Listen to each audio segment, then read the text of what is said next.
Join me as we welcome your hosts, the sweethearts of the industry, James and Regina Howard.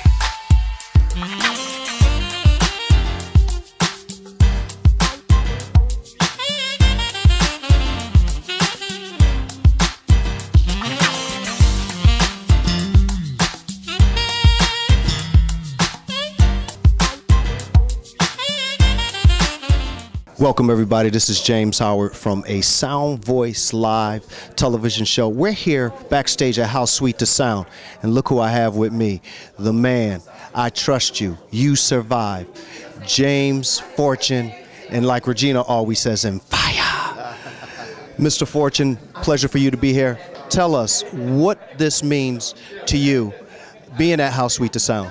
Yeah, this is, it's been amazing because, as an artist, coming up, I always just, first of all, looked up to, people like CeCe Winans and Marvin Sapp and Kurt Carr, and now to see me as a part of this whole Verizon, How Sweet the Sound, event is just such an humbling experience for me, and I'm just truly blown away. But secondly, to see Verizon, the vision to have this, to put this together for these local choirs who, would probably maybe never have this opportunity to perform on this type of platform, on this type of event. It's just such a blessing. The people, the choirs are so excited as I talk to them. They're just excited to be here. They're really grateful to be here. And I just think Verizon is such a blessing, and they did a great job with just putting this whole thing together. Now let me ask you, I know, but let our viewers know you have an awesome testimony.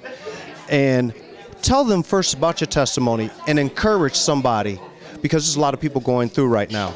And they look at what you're doing is like, oh, wow, but just give us a little bit about how God has blessed you and your vision. Yeah, well, about close to 4 years ago, me and my wife were homeless, and our two children had a 1-year-old son, a 2-year-old daughter, and my wife was pregnant with our third child. Had a difficult time. We didn't have a car, didn't have a lot of money, just didn't know how we were going to make it, how we were going to survive, how we were going to really feed our children and just take care of ourselves. And I began to doubt God. I began to question God. God, where are you? And I know I say that a lot of times about doubting God, and people are like, whoa, you're not supposed to doubt God. But it's just me being honest, that I was at a place in my life that I had never experienced. It was an unfamiliar storm for me. So I began to, God, have you forsaken me? Have you forgotten about me?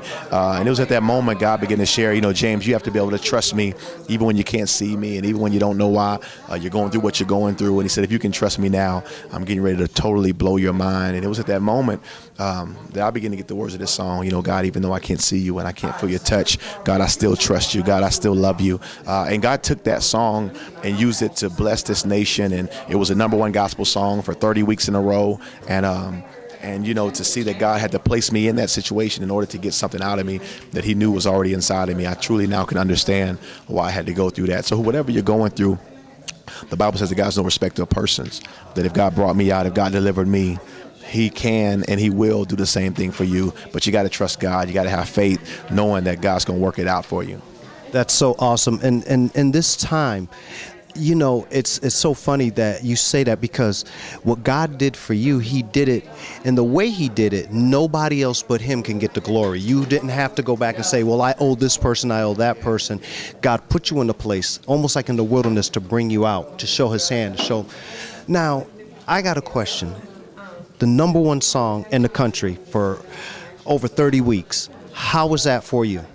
It was amazing. It was, as it climbed the charts, it was funny because my prayer would always change. First I was like, Lord, God, I just want to get a top 10 song. And then I was like, yeah, God, I pray, a top 5 song.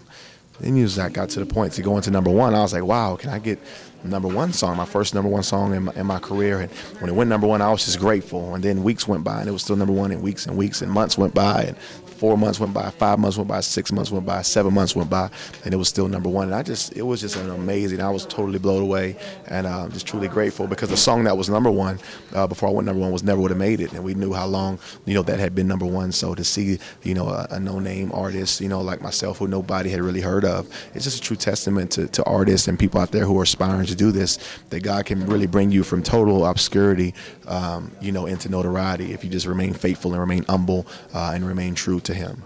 We want to thank you for taking time out. Listen, everybody, James Fortune, and he is an awesome man of God. If you don't have the CD, go get the CD, because this CD will, I promise you, it will bless your life. Mr. Fortune, look at the people and tell them the last thing that you would want somebody to know. The Bible says that God resists the proud. He opposes the proud. What I always would encourage you to do is just remain humble. The Bible says that God will exalt those who are humble. As you remain humble and depend on God, he will exalt you in due season. God bless you so much.